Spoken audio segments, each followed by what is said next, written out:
Maraming napipikon at nabubulabog sa salitang ito, ang panunumbat. Pero alam nyo ba, di ka susumbatan ng isang tao kung wala siyang naitulong sa iyo. Agree? Yung mga taong walang naitulong sa iyo, syempre, wala naman talaga silang maisusumbat. Tama? Bagamat may mga taong walang panunumbat kung tumulong, pero iilan lamang yun. Madalang ang taong tumutulong ng hindi nanunumbat. Karamihan naman talaga sa atin ay mapanumbat at mapanakit ng hindi natin namamalayan. Maski nga sa Bible, si Jesus Christ ay nakapanumbat din sa mga tao. Subalit, wala ni isa sa atin ang nais masumbatan. Negatibo yan sa ating pandinig, kaya nga kinaasaran pa natin. Maski ako, ayokong masumbatan.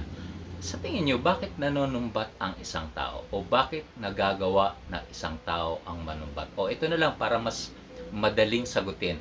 Tama ba o mali ang panunumbat? Comment naman kayo guys sa baba. Mga kabayani, binibigyan din ko dito ang salitang panunumbat dahil imposibleng hindi nyo ito maranasan. Para sa akin, tama ba o mali ang panunumbat? Yes, tama. Pero sasabihin ko mamaya kung bakit nagiging mali na.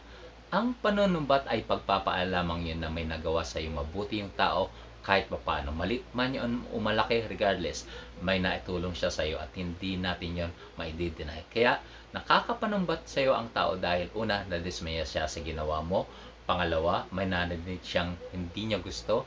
Pangatlo, nag-expect siyang may pabor ka din gagawin sa kanya. Siyempre, nasaktan siya ng labis dahil umasa siya sa kabila ng naitulong niya sa iyo. Hindi ko hiningi ang tulong mo, bakit ngayon isusumbat mo?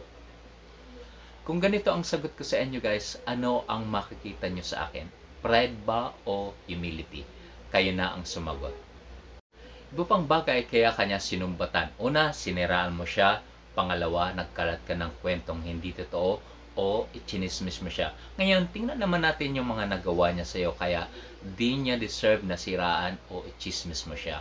O kaya di ka naging attentive sa needs niya lalo na kung bihira naman siyang humingi ng tulong sa iyo. Baka ilan ito sa mga nagawa o naitulong niya sa iyo. Una, naipasok ka niya sa trabaho. Pangalawa, na-hire ka dahil sa kanya. Alam mo na yung connection, napakahalaga niya ngayon, lalo na maski sa loob ng kumpanya ay may politika. Kung wala kang connection, kahit anong gawin mo o kahit anong galing mo, mahihirapan kang makapasok sa trabaho. Kung wala kang backer dahil sa magaling ka at qualified, praise the Lord. Ituloy natin kung bakit nanumbat yung tao. Siguro napautang kanya o kaya dahil sa kanya napautang ka o na-approve ang loan mo na malamang siya pa ang naging garantor. Siguro dahil naging tulay mo siya para maging jowa mo yung asawa mo ngayon o kaya nakuha mo mga minimiti mo at pinapangarap dahil sa kanya, nakakuha ka ng salary increase or overtime dahil sa rekomendasyon niya, nakapag-abroad ka, nagkaroon ka ng bahay at lupa o appliances, na i-reserve niya yung upuan mo sa concert na gustong gusto mo, o kaya yumaman ka dahil isa siya sa mga nagbigay sa iyo ng idea, ng advice. Kumbaga, di ka na nagpunta sa mga professional at magbayad ng daang-daang libo o milyon dahil ang in-offer niya sa iyo ay yung kanyang expertise o kanyang experience. Alam niyo naman guys, kapag ang pinag-uusapan ay professional fee, talagang may kamahalan. Ngayon, dun sa taong nanumbat sa iyo ay nakuha mo lang siya ng libre o magtatampo ka pa ba niyan?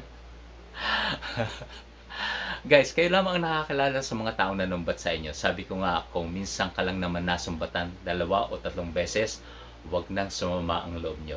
Huwag kayong mag-alboroto. Ito rin yung pagpapaalala lamang yon.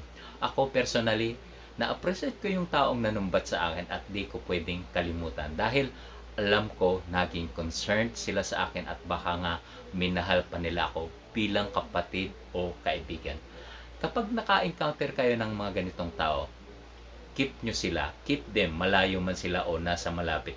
Kung hindi nyo pa ma-appreciate yung panunumbat niya, isipin nyo na lang, baka yung naitulong niya sa iyo ay hanggang ngayon ay napapakinabangan niyo pa. O di kaya pati pamilya mo ay napabuti dahil isa siya sa mga tumulong sa iyo. At pagbigyan mo na ang pagtatampo o panunumbat niya. Kahit pa nga di mo pa utangin, bigyan mo na lang. Surprise them.